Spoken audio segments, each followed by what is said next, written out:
Hello everyone.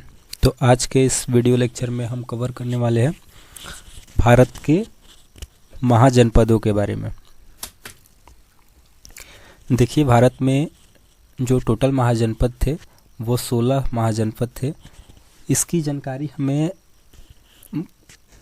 बौद्ध धर्म के अंगुत्तर निकाय से भागवती सूत्र जो है जैन ग्रंथ है, उससे हमें 16 महाजनपदों के बारे में पता चलता है। महाजनपदों की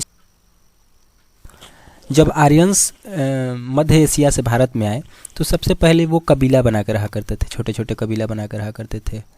उनमें से जो कबीलों में सबसे छोटी कबीला जो थी उनकी सबसे छोटी इकाई थी, और उसमें जो कबीलों को सबसे बड़ा रूप से जो बांधता था उसे क्या कहते थे? इसे हम जन कहते थे। ठीक है, ये क्या होता है? पूर्व वैदिक काल में ये जन, इसको जन बोला जाता है।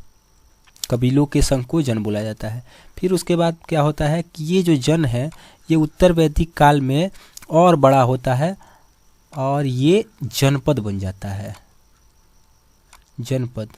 और इससे आगे जब ये बढ़ता है, जब लोगों की आर्थिक और सामाजिक प्रगति और होती है, तो यही जनपद महाजनपद में तब्दील हो जाता है। ठीक है, तो आप समझ गए कि महाजनपद मतलब क्या होता है। कुल मिला के ये वैदिक काल से ही चला आ रहा था। वैदिक काल में जब आर्यंस आए थे तो वो बहुत छोटे रूप में रहा करते थे, जैसे कबीला के रूप में, करीब कबीला से ग्राम 20 ऐसे करके जन उनकी सबसे बड़ी इकाई थी। फिर क्या होता है कि धीरे धीरे उनकी राजनीतिक और सामाजिक परिदृश्य थी और आर्थिक रूप से उनका विकास होता है। क्योंकि इसमें आपने मतलब आप वैदिक काल पढ़े होंगे तो आपको मालूम होगा कि 1000 BC में लोहे का खोज हुआ है, जिससे क्या होता है कि आर्थिक परिदृश्य उसमें बहुत ज़्यादा ग्रोथ देखने को मिलता है। क्योंकि जब आदमी को लोहा प्राप्त होता है तो आदमी अच्छे से किसानी कर पाता है, जिससे क्या होता है कि उसको थोड़ा और ज़्यादा हेल्प मिलता है। मतलब कि उसका मतलब कृषि में अधिशेष होता है, अधिक उसका उपज होता है, उसके पास एक अच्छा हथियार होता है जिससे कि वो वनों की कटाई कर सके। खेतों में गहरी जुताई करने के लिए लोहे के औजार हुआ करते थे, जिससे कि क्या होता था कि उनकी जो खेती करने की मतलब कि खेती, या जब खेती करना स्टार्ट कर देते हैं तो वो क्या होता है कि उनमें आर्थिक रूप से भी बहुत स्ट्रांग हो जाते हैं। यही क्या होता है कि जब आदमी आर्थिक रूप से स्ट्रांग हो जाता है तो फिर वो क्या होता है, राजनीतिक रूप से भी स्ट्रांग हो जाता है। तो वही क्या होता है कि जब इंसान यहाँ पे क्या था, जन के रूप में था, पूर्व वैदिक काल में। उसके बाद उत्तर वैदिक काल में क्या होता है कि वही जनपद बन जाता है ताकतवर होके, और यही जनपद महाजनपद बदल जाता है। जब यहाँ पे अकेले जनपदों में इतना ताकत हो जाता है कि वो मतलब कि खुद का शासन करने लगते हैं, किसी एक के अंडर नहीं रहते हैं, तो उसे क्या कहा जाता है? महाजनपद। तो ऐसे भारत में टोटल 16 महाजनपद हुए हैं। इन 16 महाजनपदों की जानकारी हमें विभिन्न साहित्यिक ग्रंथों से मिलती है, लेकिन उनमें जो सबसे सर्वमान्य ग्रंथ है वो है बौद्ध धर्म का अंगुत्तर निकाय और जैन धर्म का भागवती सूत्र। यहाँ से हमें 16 महाजनपदों के बारे में जानकारी अच्छे से मिलती है। हालांकि जो जैन ग्रंथ है उसमें थोड़ी सी कुछ मतलब कि नाम में परिवर्तन है, इधर उधर है, लेकिन हम जो सबसे सर्वमान्य है, जिसके सारे चीज़ों को हूबहू हम लोग पढ़ते हैं, वो है बौद्ध धर्म वाला। तो आइए चलिए हम आगे आपको बताते हैं कि इसका मतलब कि हमें महाजनपदों के बारे में जानकारी कहाँ से मिलती है, और 16 महाजनपदों को हम लोग इंडिविजुअल तरीक़ा से पढ़ने की कोशिश करते हैं। देखिए, ये 16 महाजनपदों की वर्तमान स्थिति दर्शाई जा रही है। भारत के वर्तमान स्थिति में ये 16 महाजनपदों की स्थिति कहाँ थी। तो आप देख रहे होंगे कि अधिकतर जो महाजनपद है, वो ये कहाँ है? बिहार और यूपी वाले साइड में है, इधर। ऐसा क्यों? क्योंकि लोहे की खोज यहीं पे हुई थी, और लोहा की खोज हुई थी। यहाँ पे एक समतल भूमि था, यहाँ पे लोग कृषि अच्छा से किया करते थे, इसलिए इसका विकास यहाँ पे बहुत तीव्रता से होता है। इसलिए यहाँ पे अधिकतर आपको महाजनपद दिखेंगे। और इसी में क्या होता है कि आपको एक बाद में एक आपको देखने को मिलेगा, इससे आगे के सीरीज में हम आपको बताएंगे कि इसमें ही एक मगध जो महाजनपद है वो सबसे ज़्यादा ताकतवर होकर उभरती है। देखिए ये जो बिहार का ये जो मगध महाजनपद है ये सबसे ताकतवर जनपद होकर उभरता है, और ये क्या करता है कि कहीं ना कहीं प्रत्यक्ष या परोक्ष रूप से सभी महाजनपदों पर अधिकार कर लेता है। और यहीं से भारत में राजवंश का शुरुआत होता है। यहीं से आप देखेंगे कि हर्यक वंश का शुरुआत हुआ, यहीं से आप देखेंगे शिशुनाग वंश की शुरुआत होती है। तो यहीं से हर वंश की, तो सबसे पहले हम क्या देखेंगे, भारत के इन 16 महाजनपदों के बारे में समझ लेते हैं। भारत के इन 16 महाजनपदों के बनने का क्रम तो आप समझ गए कि ये कैसे बने हैं। ये वैदिक काल में आर्यों के आगमन से लेके आर्यों की आर्थिक और सामाजिक वृद्धि में उनकी प्रशासनिक वृद्धि को दर्शाता है कि ये महाजनपद, इन महाजनपदों का उदय हुआ। देखिए जो महाजनपद है उन्हें क्या कहा है, भारत में टोटल महाजनपदों के बारे में हमें जानकारी कहाँ से मिलती है, बौद्ध धर्म के अंगुत्तर निकाय से जो बौद्ध ग्रंथ है, और भागवती सूत्र है जो कि जैन ग्रंथ है। इससे हमें 16 महाजनपदों की सूची मिलती है। ठीक है, हालांकि जो जैन ग्रंथ भागवती सूत्र है इसमें थोड़ा सा कुछ नाम डिफरेंस दिया हुआ है, लेकिन जो हम लोग मेनली जो पढ़ते हैं उसमें हम लोग अंगुत्तर निकाय में दिए हुए नामों को ही सर्वमान्य माना जाता है और सबसे ज़्यादा इन्हीं पर बिलीव किया जाता है। तो आइए हम देख लेते हैं। देखिए महाजनपद काल को पूर्व मौर्य काल के नाम से भी जाना जाता है। ये आपसे क्वेश्चन पूछ भी सकता है, या फिर समझने की दृष्टि से भी बहुत ज़्यादा इम्पोर्टेंट है कि ये मौर्यों के पूर्वकालीन थे, इसलिए इन्हें पूर्व मौर्य काल कहा जाता है। महाजनपदों की जो उदय हुआ था वो 6वीं शताब्दी में हुआ था, और 6वीं शताब्दी में और एक क्या महत्वपूर्ण काम हुआ था कि यहीं पे भगवान बुद्ध का जन्म हुआ था। क्योंकि उस काल के वो सबसे ज़्यादा प्रसिद्ध और सबसे ज़्यादा प्रभावशाली इंसान थे, इसलिए इस काल को बुद्ध काल के नाम से भी जाना जाता है।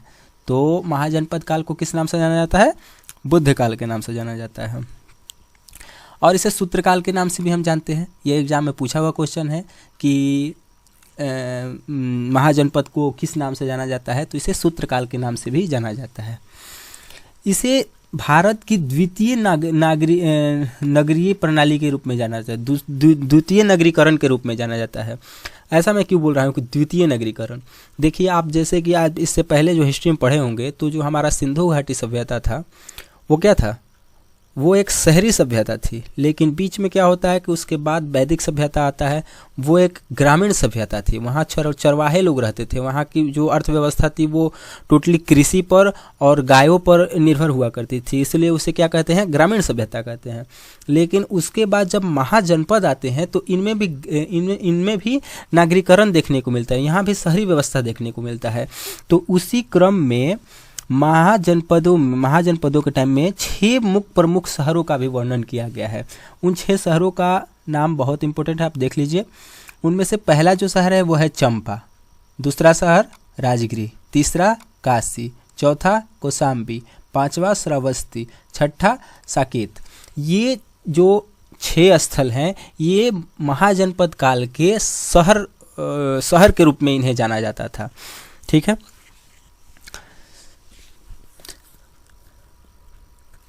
अब देखिए यहाँ पे वही लिखा हुआ है कि 6वीं शताब्दी ईसा पूर्व में आर्थिक और संसाधनिक प्रगति ने राजनीतिक जीवन को विस्तार दिया।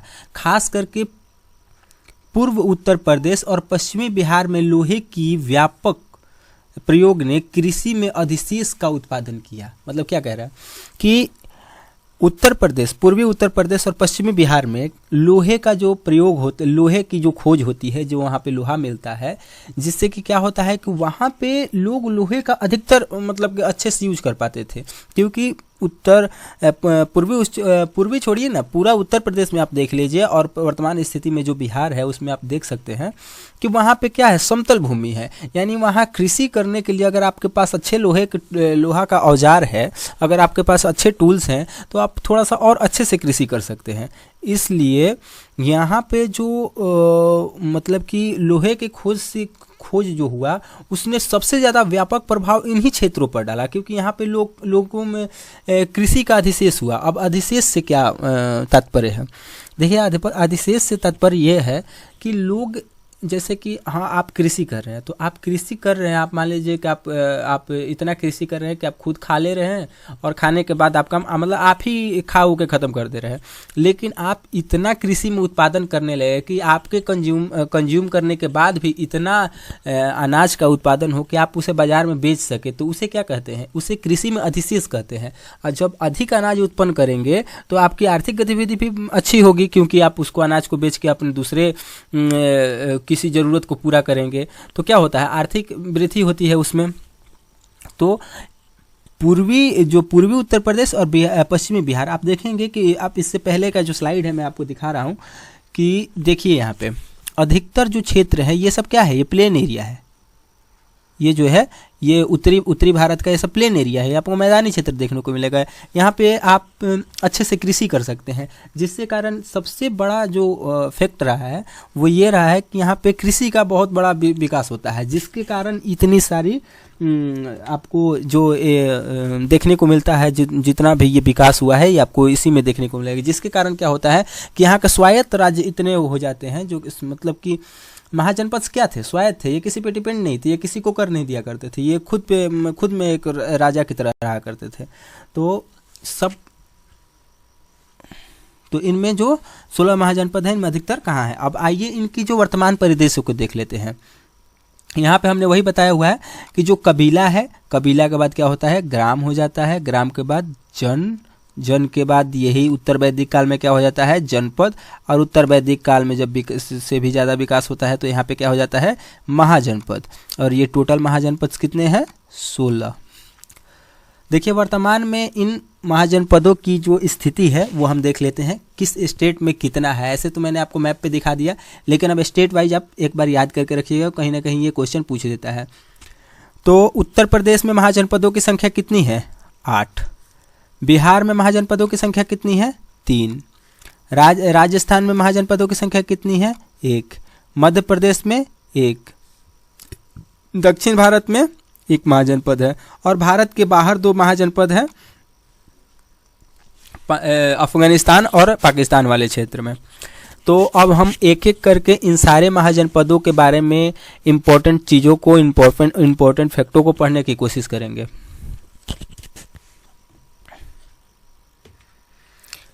तो सबसे पहले चलिए हम लोग क्या करते हैं कि राज्य स्तर पे पढ़ने की कोशिश करते हैं कि हर राज्य को कवर करेंगे। ठीक है, कि एक राज्य जैसे कि बिहार में अब 3 है, तो सबसे पहले हम इन तीनों के बारे में, इन तीनों की विशेषता, इन तीनों से जुड़ी जितनी भी इंपॉर्टेंट चीज़ें हैं वो पढ़ने की कोशिश करेंगे, जो हमारे एग्जाम से रिलेवेंट है।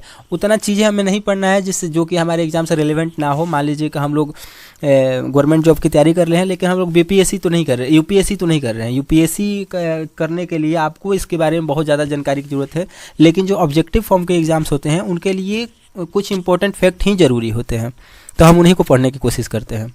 देखिए बिहार में जो पहला महाजनपद था उसका क्या नाम था? मगध। और ये सबसे शक्तिशाली जनपद है। ठीक है, बाद में आप देखिएगा कि यही मगध जो महाजनपद है ये इसका उदय होता है, ये कहीं ना कहीं सारे जनपदों पर अधिकार करता है, और इसके बाद यहीं से राजवंशों की शुरुआत होती है। इसके पहले राजा होते हैं बिम्बिसार, जो हर्यक वंश के हैं। हालांकि वहाँ पे भी कुछ अलग चीज़ें हैं जो मैं आपको वहीं पे बताऊंगा। ठीक है ना। तो सबसे पहले क्या है? मगध। ये कहाँ स्थित है? बिहार में। इसकी राजधानी कहाँ है? गिरिव्रज या फिर राजगिरी। मगध महाजनपद की राजधानी कहाँ है? गिरिव्रज तथा राजगिरी। ये वर्तमान ये भागलपुर और मुंगेर डिस्ट्रिक्ट, भागलपुर और मुंगेर क्या है? बिहार के 2 डिस्ट्रिक्ट है। भागलपुर और मुंगेर डिस्ट्रिक्ट में वर्तमान में इसकी स्थिति है। यह सबसे शक्तिशाली महाजनपद था। इसके बारे में तो आपको मालूम होगा क्यों शक्तिशाली था, और बाद में ये और ज़्यादा शक्तिशाली हो जाता है। इसके पीछे का कारण भी हम आपको बताएंगे जब हम आपको बताना स्टार्ट करेंगे कि मगध साम्राज्य का उत्कर्ष, क्योंकि इसके बाद नेक्स्ट टॉपिक यही है, मगध साम्राज्य का उत्कर्ष। अब आ जाइए, नेक्स्ट महाजनपद क्या है? अंग महाजनपद। अंग की राजधानी कहाँ है? चंपा। जो इसकी वर्तमान स्थिति है वो पटना और गया के क्षेत्र में है, जो बिहार में है। पटना और गया डिस्ट्रिक्ट में इसकी वर्तमान स्थिति है। तीसरा जो सब महाजनपद है वो है वज्जी। देखिए वज्जी बहुत ज़्यादा इंपॉर्टेंट महाजनपद है। इसके बारे में आपको फैक्ट देख के भी मालूम चल जा रहा होगा कि ये कितना इम्पोर्टेंट रहा है। देखिए यह सबसे पुराना महाजनपद है और सबसे ज़्यादा ताकतवर भी है। ये 8 महाजनपदों को मिला के बना हुआ है। देख रहे हैं आप, 8 महाजनपदों से इसका निर्माण हुआ है। तो 8 महाजनपदों जब मिले हैं तो उसके बाद वज्जी महाजनपद का उदय हुआ है। ठीक है, ये पहला ऐसा देखिए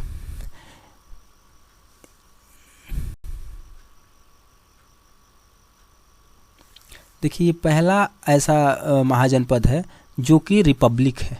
रिपब्लिक मतलब गणतंत्र राज्य है। मतलब यहाँ का जो गणतंत्र राज्य और राजतंत्र में क्या अंतर होता है?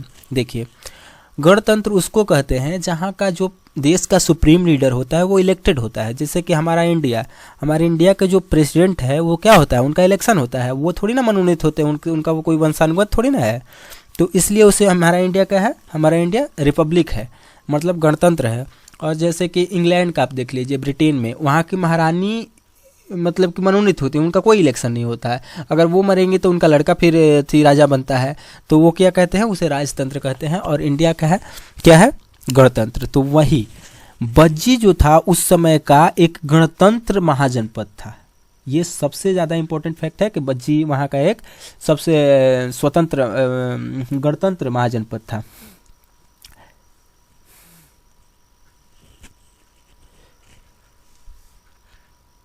अब ये वाला फैक्ट आप पढ़ लीजिएगा, कोई ज़्यादा इंपॉर्टेंट नहीं है। इसके बताने के लिए है कि इसे लिच्छवियों के प्रयास स्वरूप ही, मतलब कि लिच्छवी जो जनपद था वो बहुत ज़्यादा शक्तिशाली जनपद था, जो कि वज्जी जनपद में ही सम्मिलित था। फिर बाद में जब आपको मगध का उत्कर्ष बताएंगे तो बताएंगे कि इसको वैशाली को जीतने के लिए अजातशत्रु क्या क्या करता है, कितनी बड़ी लड़ाई लड़ता है, बहुत सारे षड्यंत्र भी रचता है इसको जीतने के बारे में। तो अब हम लोग देख लिए बिहार का पूरा महाजनपद खत्म हो गया। अब आइए देख लेते हैं उत्तर प्रदेश के महाजनपदों के बारे में। ठीक है, उत्तर प्रदेश का पहला महाजनपद है वो है काशी। काशी का सबसे पहले उल्लेख कहाँ मिलता है आपको? ऋग्वेद में सबसे पहले आपको काशी का उल्लेख देखने को मिलता है।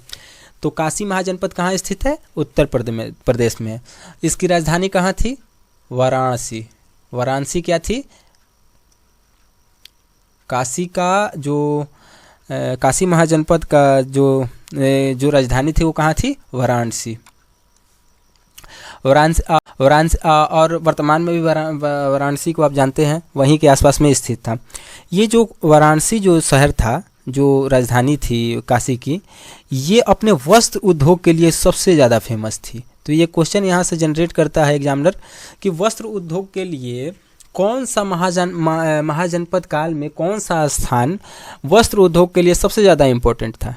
तो वाराणसी वस्त्र उद्योग के लिए सबसे ज़्यादा इम्पोर्टेंट जगह था महाजनपद काल में। नेक्स्ट अगला हम लोग महाजनपद देख लेते हैं। अगला है वत्स। देखिए वत्स महाजनपद जो है, इसकी राजधानी कहाँ है? कौशाम्बी। यह प्रयागराज के आसपास वाले क्षेत्र में है, यूपी में। ठीक है, वत्स की राजधानी कहाँ है? कौशाम्बी। ये कहाँ अभी वर्तमान में स्थित है? प्रयागराज के आसपास में। देखिए यहाँ के एक बहुत ही इम्पोर्टेंट राजा होते हैं, इनके बारे में पूछता है कभी कभी कि यहाँ के एक राजा होते हैं उदयन। ये बहुत ज़्यादा, मतलब कि एक तरह से कहें तो बहुत ज़्यादा फेमस आदमी थे, और इतने फेमस थे कि इनके बारे में बहुत सारी बुक्स लिखी गई हैं। उस समय के जो चर्चित राइटर थे भास, जिन्होंने स्वप्नवासवदत्ता नामक एक बुक लिखा था, जिसमें उन्होंने उदयन राजा जो थे इनकी प्रेम कथा को मतलब कि बताया है। तो स्वप्नवासवदत्ता के राइटर कौन है? भास। और ये किस पर लिखा गया है? वत्स के राजा उदयन के ऊपर लिखा गया है। बाद में हर्षवर्धन भी इन पर 2 बुक लिखते हैं, रत्नावली तथा प्रियदर्शी। हर्षवर्धन का ये सबसे इम्पोर्टेंट बुक है, बहुत बार एग्जाम्स में पूछा गया है। ये दोनों किताब भी इन्हीं पर आधारित है। तो आप समझ सकते हैं कि ये कितने इम्पोर्टेंट होंगे। तो उदयन जो राजा थे उनका संबंध किस महाजनपद से था? वत्स महाजनपद से। बाद में पिंडोल भारद्वाज ने इन्हें बौद्ध धर्म स्वीकार करवाया था। उदयन को पिंडोल भारद्वाज ने बौद्ध धर्म में तब्दील करवाया था इनको, बौद्ध धर्म का जैसे कह सकते हैं कि अनुयायी बनाया था। नेक्स्ट जो हमारा महाजनपद है वो है कौशल। कौशल महाजनपद की राजधानी कहाँ थी? श्रावस्ती। यह वर्तमान में अयोध्या के आसपास के क्षेत्र में स्थित है, ठीक है। इसकी जो वर्तमान स्थिति है वह अयोध्या के आसपास के क्षेत्रों में है। यहाँ के कौशल के जो सबसे इम्पोर्टेंट राजा है वो है प्रसेनजीत। प्रसेनजीत बहुत ज़्यादा इंपॉर्टेंट राजा है, कई बार आपको देखने को मिलेगा, आप जब बौद्ध काल पढ़ेंगे तो उसमें भी देखने को मिलेगा, क्योंकि जो प्रसेनजीत हैं वो कहीं भगवान बुद्ध के समकालीन थे। और आगे भी इनका मतलब आपको चर्चा देखने को मिलेगा, जब वो बिंबिसार आते हैं तो बिंबिसार इनकी बहन से शादी करते हैं और इनकी पुत्री से उनका लड़का शादी करता है, तो इनका आपको देखने को मिलेगा। और बिंबिसार से एक ही क्वेश्चन पूछता है कि बिंबिसार किस महाजनपद के राजा थे, तो वो कौशल महाजनपद से संबंधित थे, ठीक है। इनके पुत्र हुए बिडुफ, जिन्होंने लुम्बिनी पर आक्रमण किया था, ठीक है। इसके बारे में याद कर लीजिए कि इनके पुत्र कौन है? प्रसेनजीत के बिडुफ। उन्होंने क्या किया था? लुम्बिनी पर आक्रमण किया था। बस यही पूछता है और कुछ ज़्यादा मतलब इम्पोर्टेंट है नहीं। देखिए कौशल महाजनपद थी, यहाँ पे 2 प्रमुख नगर थे। नगर मतलब शहर, ये पूरा महाजनपद था, इसमें 2 बहुत ज़्यादा इंपॉर्टेंट शहर थे। जैसे कि आज के परिदृश्य में जैसे मैं आपको समझाऊं कि जैसे कि बिहार है, तो बिहार के कौन से इंपॉर्टेंट शहर है? मान लीजिए कि अगर सबसे ज़्यादा इंपॉर्टेंट शहर की बात होगी तो पटना का बात होगा, तो वही बात है। तो वहाँ वैसे ही कौशल महाजनपद में जो प्रमुख नगर थे वो कौन थे? उकटा और पंकधा। उकटा और पंकधा 2 ऐसे शहर हैं जो कि कौशल महाजनपद में स्थित थे। ये दोनों शहरों का आप नाम याद कर लीजिएगा कि उकटा और पंकधा, ये 2 शहर थे जो कि कौशल महाजनपद में स्थित थे।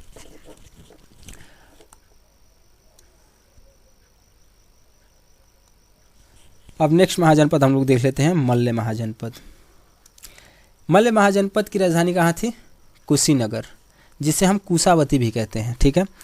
ये वर्तमान में देवरिया और गोरखपुर के आसपास के क्षेत्रों में फैला हुआ है, ठीक है। इसकी वर्तमान स्थिति गोरखपुर के देवरिया के क्षेत्र में है इनकी वर्तमान स्थिति। देखिए हम लोग पहला जो गणतंत्र पढ़े थे वो कौन सा था? वज्जी। ये दूसरा ऐसा महाजनपद है जो कि गणतंत्र था, ठीक है। तो वज्जी और मल्ल 2 ऐसे महाजनपद है जो क्या है? गणतंत्र है। कुशीनगर जो इसकी राजधानी थी, कुशीनगर, वो किस चीज़ के लिए फेमस है? क्योंकि वहाँ पे भगवान बुद्ध की मृत्यु हुई थी, यानी भगवान बुद्ध के महापरिनिर्वाण से संबंधित स्थल कौन सा है? कुशीनगर। चलिए अब नेक्स्ट महाजनपद के बारे में देखते हैं। नेक्स्ट महाजनपद है पांचाल। ये भी बहुत ज़्यादा इम्पोर्टेंट है। देखिए पंचाल को 2 भागों में विभाजित किया गया था, उत्तरी पंचाल और दक्षिणी पंचाल। उत्तरी पंचाल की जो राजधानी थी वो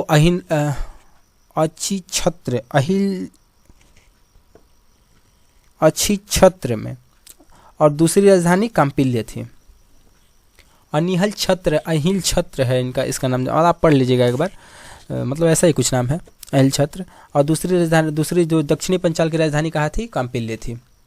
जो इसकी वर्तमान स्थिति है बरेली, बदायूं और फर्रुखाबाद के क्षेत्र में है। मतलब जो यूपी का ये डिस्ट्रिक्ट है बरेली, बदायूं और फर्रुखाबाद, यहीं के क्षेत्र में इसकी वर्तमान स्थिति है। पंचाल आप वर्तमान में पंचाल जो आप देखे होंगे, आप रामायण थी, अगर आप महाभारत में देखे होंगे तो आपको मालूम होगा कि द्रौपदी जो थी वो पंचाल राजा ध्रुपद की ही पुत्री थी, ठीक है। तो द्रौपदी का स्वयंवर कहाँ हुआ था? पंचाल में ही हुआ था। पंचाल का जो सबसे प्रसिद्ध नगर था उस समय का वो था कन्नौज, जिसे महोदय नगर भी कहा जाता था। उस समय उसे क्या कहा जाता था? महोदय नगर। और पंचाल का सबसे प्रसिद्ध नगर, मतलब पंचाल का सबसे फेमस शहर कौन सा था? कन्नौज। नेक्स्ट जो हमारा महाजनपद है वो है चेंदी महाजनपद। चेदी महाजनपद जो है इसकी राजधानी कहाँ है? शक्तिमती। ये वर्तमान में कहाँ स्थित है? बुंदेलखंड मध्य प्रदेश, यूपी। बुंदेलखंड यूपी में है। यहाँ के जो सबसे प्रतापी राजा होते हैं वो है शिशुपाल। शिशुपाल के बारे में आप लोगों ने सुना होगा। इनका जो जिक्र आता है वो महाभारत के समय भी शिशुपाल का जिक्र आता है। तो चेंदी महाजनपद के राजा कौन थे? शिशुपाल। शक्तिमती उसकी चेंदी की राजधानी थी। और चेंदी महाजनपद है, इसमें इसके एक राजा हैं जिनका नाम, इसके एक शासक हैं जिनका नाम है कसु। इनका जिक्र, जो कसु राजा है, इनका जिक्र ऋग्वेद में देखने को मिलता है। तो ऋग्वेद में चेंदी महाजनपद के एक राजा का जिक्र मिलता है, उनका नाम क्या है? कसु। देखिए अगला हमारा महाजनपद है कौन सा? कुरु महाजनपद।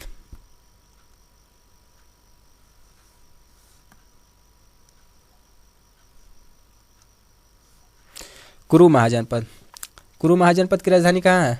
इंद्रप्रस्थ। कुरु महाजनपद की राजधानी कहाँ है? इंद्रप्रस्थ। इसकी वर्तमान स्थिति कहाँ है? मेरठ, दिल्ली और हरियाणा के क्षेत्र में ये फैला हुआ है। ये जो कुरु है ये महाभारत से बहुत ज़्यादा रिलेटेड है, ठीक है। तो सबसे ज़्यादा इसकी कुरु राजवंश की राजधानी इंद्रप्रस्थ के बारे में आप लोगों ने सुना होगा। यहीं पे क्या करते हैं कि जब पांचों पांडव जब जुआ के खेल में, या फिर मतलब वो जो खेल रहे थे उसमें हारते हैं, जिसे हम जुआ ही कहते हैं मतलब अभी की स्थिति में। वैसे तो वो लोग पासा के खेल में जब हारे थे तो उन लोगों को मतलब वन में भेज दिया, अज्ञातवास के लिए भेज दिया गया था। तो अज्ञातवास में वो लोग यहीं पे रहे थे, कुरु में ही वो लोग रहे थे अज्ञातवास में, ठीक है। राजा पुरु, परीक्षित और युधिष्ठिर, इसके 3 प्रमुख राजा हुए हैं। कौन कौन? पुरु, परीक्षित और युधिष्ठिर। प्रमुख नगर इसका कौन सा है? हस्तिनापुर। देख रहे हैं, अधिकतर ये जो कुरु महाजनपद है ये महाभारत से रिलेटेड है। तो सबसे ज़्यादा महाभारत में चर्चित सबसे ज़्यादा जो महाजनपद है वो कौन सा है? कुरु महाजनपद है।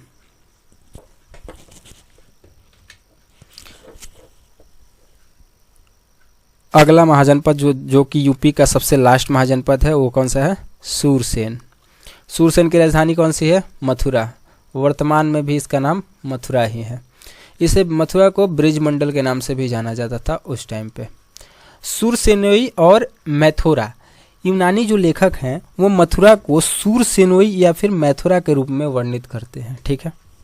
तो आप ये थोड़ा सा फैक्ट याद रखिएगा कि यूनानी जो लेखक हैं वो मथुरा को किस नाम से पुकारा करते थे, मतलब संबोधित किया करते थे, सूरसेनोई या फिर मैथुरा। देखिए अगला हमारा जो जनपद है वह है अवंती महाजनपद। अवंती महाजनपद इसको भी 2 भाग में डिवाइड किया गया है, उत्तरी अवंती और दक्षिणी अवंती। उत्तरी अवंती की जो राजधानी थी वो थी उज्जैन, और दक्षिणी अवंती की राजधानी वो थी माहेश्मती।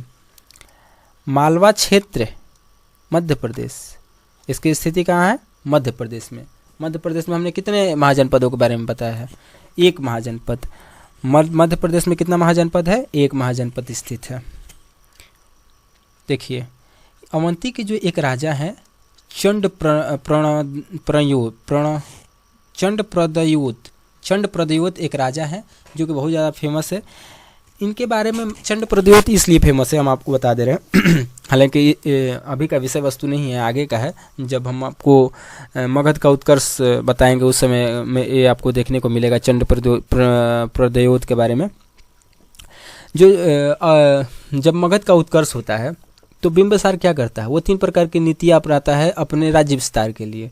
तो उसमें वो क्या करता है कि पहला तो वो किसी राज्य को अगर जीतना चाहता है या फिर उसे अपने में सम्मिलित करना चाहता है तो पहला क्या करता है कि वो उस राज्य के साथ युद्ध करता है और जीत लेता है। दूसरा नीति क्या अपनाता है कि उसके साथ वैवाहिक संबंध बना के उस राज्य के साथ को अपने में विलय कर लेता है। और तीसरा क्या करता है कि वो उनके साथ मित्रता करता है, ठीक है। तो उसी कड़ी में जब बिंबिसार जो है वो क्या करता है कि अवंती के राजा चंड प्रणयोत को एक बार क्या हुआ था कि इनको एक रोग हो गया था। उस समय मालूम नहीं कौन सा रोग था, लेकिन पीलिया के बारे में अधिकतर इतिहासकारों ने पीलिया को ही कहा है कि इन्हें पीलिया रोग हो गया था, जिससे कि अब मतलब कि बहुत हद तक सभी लोगों द्वारा माना जाने लगा था कि अब इनकी मृत्यु हो जाएगी। तो फिर क्या करता है कि उस समय के जो सबसे ज़्यादा फेमस वैद्य थे जीवक, जो कि बिंबिसार के ही दरबार में रहा करते थे, बिंबिसार क्या करता है अपने राजवैद्य को इनके इलाज करने के लिए भेजता है, और वो क्या करते हैं कि जीवक इनको ठीक कर देते हैं, जिसके बाद क्या होता है कि इन दोनों में बहुत ज़्यादा मतलब कि दोस्ती हो जाती है। तो मैत्री भाव से ये क्या हो जाता है कि ये कहीं ना कहीं अवध में सम्मिलित हो जाता है। तो वहीं से चंद्र प्रणयोत जो राजा हैं वहीं से संबंधित है। इनको जीवक को भेजा था इनके इलाज के लिए। किसने भेजा था? बिंबिसार ने भेजा था। और महाकात्यायन ने इन्हें बौद्ध बनाया था। महाकात्यायन एक बौद्ध गुरु थे जो इनको बौद्ध धर्म में सम्मिलित करते हैं। नेक्स्ट जो हमारा महाजनपद है वो है मत्स्य महाजनपद। मत्स्य महाजनपद की राजधानी कहाँ है? विराटनगर। मत्स्य महाजनपद की राजधानी कहाँ है? विराटनगर। जयपुर जो है ये इसकी वर्तमान स्थिति जो है वो है जयपुर अलवर राजस्थान। जयपुर और अलवर के क्षेत्र में इसकी वर्तमान स्थिति है। अच्छा सॉरी, देखिए मत्स्य में ही पांडवों ने अज्ञातवास किया था। इससे पहले हम क्या बताए थे, वहाँ पे थोड़ा सा मिस्टेक हो गया। देखिए यहाँ पे कुरुव राजवंश जो है महाभारत में बहुत ज़्यादा चर्चित है, क्योंकि यहाँ का जो प्रमुख स्थल है वो हस्तिनापुर है, या फिर यहाँ के राजा भी पुरु, युधिष्ठिर, ये सब सारे जो हैं वो कहीं ना कहीं महाभारत से जुड़े हुए हैं। ठीक है, तो इसलिए ये सबसे ज़्यादा महाभारत में चर्चित है। लेकिन जो पांडवों का अज्ञातवास हुआ था वो वहाँ पे नहीं हुआ था, वो हुआ था मत्स्य महाजनपद में। पांडवों का अज्ञातवास कहाँ हुआ था? मत्स्य महाजनपद में। ऋग्वेद में यदु, पुरु, चेदी और मत्स्य का उल्लेख मिलता है। ये सब राजा हैं, ऋग्वेद में इन सब के बारे में मिलता है, जो कि मत्स्य महाजनपद से कहीं ना कहीं संबंधित थे। तो सारा आप लिख लीजिएगा, मैं आपको थोड़ा सा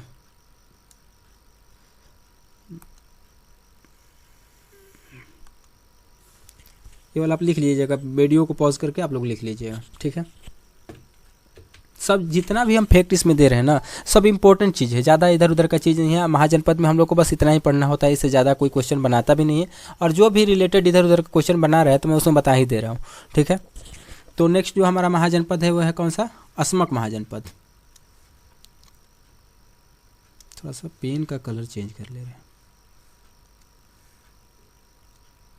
देखिए नेक्स्ट जो महाजनपद है कौन सा है? अस्मक महाजनपद है। इसकी राजधानी कहाँ है? पोतन या फिर पोटली। अस्मक महाजनपद की राजधानी कहाँ है? पोतन या फिर पोटली। यह गोदावरी नदी क्षेत्र में स्थित है। यह गोदावरी नदी क्षेत्र में स्थित है। कौन? अस्मक महाजनपद। यह दक्षिण भारत का एकमात्र महाजनपद है। दक्षिण भारत का एकमात्र महाजनपद कौन सा है? अस्मक महाजनपद। अब आइए भारत से के बाहर दो महाजनपद है, उनके बारे में थोड़ा सा हम लोग समझ लेते हैं। पहला महाजनपद है गंधार। ठीक है,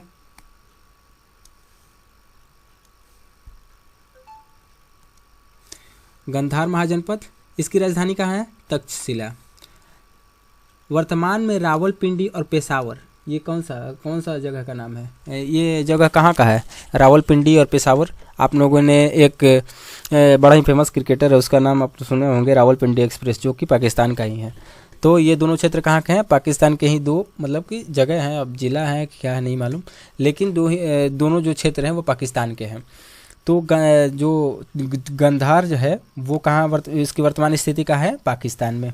ठीक है, इसकी जो राजधानी, इसकी जो गंधार का जो सबसे प्रमुख शहर था वो है पेशावर। उसको ही पेशावर ही गंधार का सबसे प्रमुख शहर है। तक्षशिला जो स्थान है, जो इसकी राजधानी है, इसकी खोज जो है वो जो अलेक्जेंडर कनिंघम जो भारतीय पुरातात्विक सर्वेक्षण विभाग के हमारे संस्थापक भी हैं और उसके अध्यक्ष भी रहे हैं, उन्हीं के द्वारा इसकी खुदाई में तक्षशिला के बारे में उन्हें पता चला है। ठीक है, जो कि वर्तमान पाकिस्तान में तक्षशिला विश्वविद्यालय के बारे में सुने हैं ना आप लोग, तो इसके बारे में पता किस तक्षशिला की खुदाई की तक्षशिला के बारे में पता किसको चला सबसे पहले? कनिंघम के द्वारा, कनिंघम को पता चला। और कैसे पता चला? खुदाई में उनको पता चला कि यहाँ पे एक तक्षशिला नामक स्थान भी था। अब नेक्स्ट देखिए, अब यहीं पे देखिए गंधार में एक बड़ा इंपॉर्टेंट चीज़ आता है, उत्तरापथ। ये क्या है उत्तरापथ? उत्तरापथ एक बहुत ज़्यादा व्यापारिक मार्ग है, बहुत बड़ा मतलब व्यापारिक मार्ग है, जहाँ से लोग उस समय के महाजनपद काल के लोग जो हैं वो व्यापार किया करते थे। और ये सबसे इम्पोर्टेंट जगह था। जैसे कि आप आएंगे इधर हिस्ट्री में थोड़ा सा आगे बढ़ेंगे तो आपको सिल्क रूट के बारे में देखने को मिलेगा, जो कि जिस पे मतलब कि ये हमारे जो राजा थे कनिष्क, इनका ये उस पर अधिकार करके रखते हैं, वहाँ पे टैक्स लेते हैं। तो उसी प्रकार से हमारा जो ये है, तो उस समय का सबसे फेमस जगह थी मतलब रास्ता जगह कौन सा था?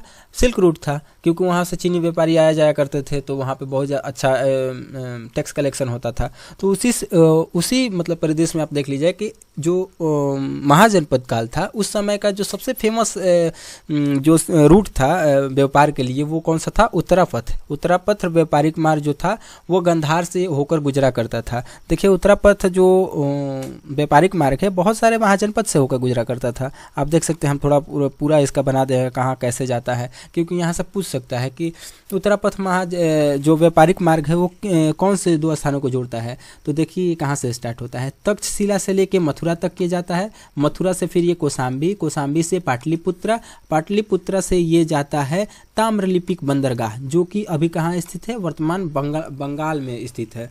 और देख रहे हैं आप कहाँ से जा रहा है? तक्षशिला गांधार, वहाँ मध्य प्रदेश से लेकर अभी जैसे कि मैं आपको बोल सकता हूँ कि जो ग्रैंड ट्रक रोड है ना, देखिएगा इसका भी कहीं ना कहीं ये यहाँ से यहीं बंगाल से स्टार्ट होता है और वहीं अफगानिस्तान तक जाता है। तो अब तो मतलब कि दो बीच में देश बन चुके हैं तो वो वहाँ तक नहीं जाता, लेकिन हमारे दिल्ली और लास्ट बॉर्डर तक ये ग्रैंड ट्रक रोड जाता है। व्यापारिक मार्ग है वो कौन से दो स्थानों को जोड़ता है? तो देखिए कहाँ से स्टार्ट होता है, तक्षशिला से लेके मथुरा तक किया जाता है, मथुरा से फिर ये कौशाम्बी, कौशाम्बी से पाटलिपुत्रा, पाटलिपुत्रा से ये जाता है ताम्रलिपिक बंदरगाह, जो कि अभी कहाँ स्थित है? वर्तमान बंगाल में स्थित है। और देख रहे हैं आप कहाँ से जा रहा है? तक्षशिला गांधार, वहाँ मध्य प्रदेश से लेकर अभी जैसे कि मैं आपको बोल सकता हूँ कि जो ग्रैंड ट्रक रोड है ना, देखिएगा इसका भी कहीं ना कहीं ये यहाँ से यहीं बंगाल से स्टार्ट होता है और वहीं अफगानिस्तान तक जाता है। तो अब तो मतलब कि दो बीच में देश बन चुके हैं तो वो वहाँ तक नहीं जाता, लेकिन हमारे दिल्ली और लास्ट बॉर्डर तक ये ग्रैंड ट्रक रोड जाता है। तो उस समय भी सबसे जो प्रमुख व्यापारिक मार्ग था वो कौन था? उत्तरापथ था। ठीक है, अब नेक्स्ट जो हमारा महाजनपद है वो है कंबोज महाजनपद। कंबोज महाजनपद की राजधानी कौन सी थी? हाटक। और इसका दूसरा नाम क्या था हाटक को? राजपुर। ठीक है, कंबोज महाजनपद की राजधानी कहाँ है? हाटक। और दूसरा नाम क्या है उसका? राजपुर। इसकी वर्तमान स्थिति कहाँ है? उत्तर पश्चिम पाकिस्तान और अफगानिस्तान में इसकी वर्तमान स्थिति है। कंबोज की वर्तमान स्थिति कहाँ है? उत्तर पश्चिम पाकिस्तान और अफगानिस्तान में। ये जो कंबोज है ये अपने घोड़े के उच्च नस्लों के लिए प्रसिद्ध था। कंबोज महाजनपद जो है ये घोड़ों के जो उच्च नस्ल है उसके लिए सबसे ज़्यादा फेमस था। जो कंबोज है चूँकि ये कहाँ स्थित है? ये है अफगानिस्तान। मतलब कि हम लोग का इंडिया का मैप कैसा है ऐसे मान के चलिए कि मोटा मोटी बना दे रहे हैं। ये इंडिया हो गया, ये पाकिस्तान, इसके बाद ये हो गया अफगानिस्तान। तो अधिकतर आक्रमण कहाँ से हुए? इधर से हुए। ठीक है, तो सबसे पहले ईरान कहाँ है? ईरान इधर ही ना है। तो सबसे पहले क्या होता है कि ईरान में रहने वाले हकामनी वंश के जो राजा थे, जिन मतलब कि डेरियस प्रथम शायद, वो सबसे पहले कहाँ पे आक्रमण करते हैं? यहीं पे कंबोज पर। तो कंबोज, तो ये क्वेश्चन पूछता है कि हकामनी वंश के शासकों ने किस महाजनपद पर आक्रमण किया था? तो उन्होंने कहाँ आक्रमण किया था? कंबोज महाजनपद पर आक्रमण किया था। अब आइए इसके बारे में थोड़ा सा कुछ पुरातात्विक स्रोत देख लेते हैं। चूँकि ये ऐतिहासिक काल का टाइम पीरियड है, इसलिए यहाँ पे अधिकतर चीज़ें जो है वो लिखी हुई मिल जाती है, लेकिन कुछ यहाँ के पुरातात्विक साक्ष्य भी हैं जिसके बारे में हम लोग पढ़ लेते हैं। थोड़ा सा वो पूछता है, थोड़ा सा इंपॉर्टेंट है एग्जाम के परिदृश्य से। तो थोड़ा सा देख लेते हैं। देखिए यहाँ पे जो मृदभांड है वो उत्तरी काले पॉलिशदार मृदभांड है। देखिए मृदभांड बहुत ज़्यादा इंपॉर्टेंट टॉपिक है, ठीक है ना। मृदभांड आपको पूछता है कि सिंधु घाटी सभ्यता जो थी, सिंधु घाटी सभ्यता के समय भी मृदभांड मिला था, तो वो कैसा मिला था? रेड कलर का मृदभांड था। फिर यही जाके फिर यहाँ पे ये वैदिक काल आता है, वैदिक काल में ये कैसा हो जाता है? ग्रे कलर का हो जाता है। फिर ये जब पूरा महाजनपद काल आता है तो महाजनपद काल में ये कैसा हो जा रहा है? ब्लैक हो जा रहा है। इसकी मतलब कि ये बदलता चला जा रहा है इसका कलर। और ये कहीं ना कहीं पूछता है, तो आप याद रखिएगा कि महाजनपद काल के मृदभांड कैसे मिले थे? काले पॉलिशदार मिले हुए थे। यहाँ की एक सबसे जो प्रमुख चीज़ मिली थी कि यहाँ पे आहत सिक्के मिले थे। आहत मतलब क्या होता है? पंच मार्क्ड सिक्के। देखिए यहाँ के जो सिक्के हुआ करते थे, ऐसा नहीं कि आज के सिक्के जैसे एकदम गोल फॉर्म में, कैसे भी हुआ करते थे, ऐसे या फिर ऐसे कुछ भी हुआ करता था। लेकिन इस पर क्या होता था कि एक राजसी पंच मारा होता था, जिससे कि समझ में आ सके कि हाँ मतलब कुछ उस स्टाम्प का ही वैल्यू था। तो वहाँ पे पहली बार पंच मार्क्ड सिक्के देखने को मिलते हैं। और इसी समय पे महाजनपद काल में ही पहली बार चांदी के पंच मार्क्ड सिक्के भी देखने को मिले थे। तो ये कुछ पुरातात्विक साक्ष्य हैं जो कि महाजनपद काल से रिलेटेड है और बहुत ज़्यादा इम्पोर्टेंट मतलब कि है, आप याद कर लीजिएगा। तो यहाँ पे हम लोग का क्या होता है? पूरा महाजनपद काल समाप्त होते हैं। हम उनसे रिलेटेड सभी चीज़ों को अच्छे से समझते हैं, सारे महाजनपदों को इंडिविजुअली पढ़ते हैं, उनके बारे में इम्पोर्टेंट फैक्ट को जानते हैं और उनका उदय कैसे हुआ उसके बारे में भी हम बताते हैं। अब हमारा जो नेक्स्ट टॉपिक है वो है हमारा जो नेक्स्ट टॉपिक है वो है मगध का उत्कर्ष। अब हम अपना नेक्स्ट टॉपिक जो लाएंगे वो होगा मगध का उत्कर्ष, जिसमें हम आपको बताएंगे कि जो मगध महाजनपद है उसका वो मतलब कि वो बहुत ज़्यादा ग्रोथ करता है, उसके पास मतलब बहुत ज़्यादा पावर हो जाता है, जिसके बाद क्या होता है कि वो कहीं ना कहीं सारे महाजनपदों पर अधिकार करता है। फिर वहीं से राजवंशों का शुरुआत होता है भारत में। फिर आगे चल के ये मतलब सारे राजवंशों के बारे में पढ़ाना स्टार्ट करेंगे। तो thank you for watching video. अभी तक जितना भी हम आपको समझाएं, उम्मीद है आपको समझ में आ गई होगी। तो थैंक यू।